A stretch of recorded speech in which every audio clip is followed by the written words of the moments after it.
دلم یه دوست پسر میخواد.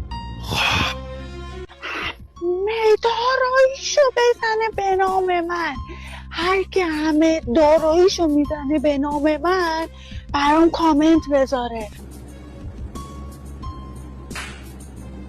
تمام دارایی ما اینه که اینم مال تو. بیا. امروز تولد پسرم میخواد شما رو فوت کنه و آرزو کنه. بفرمایید. آرزواره من تنها یه دونه پسر هستم خب که اگه روز تولدش باشه که آرزوش هستش که ننش بره یه شوهر کنه. به خدا کی بچه کی اینو میگیره؟ دورت بگردم قولشو به هیچکی نده. من ماشین گیرم نیومد دارم از تو کو میام برسم برات سوق برات کادو تولدت هم گرفتم.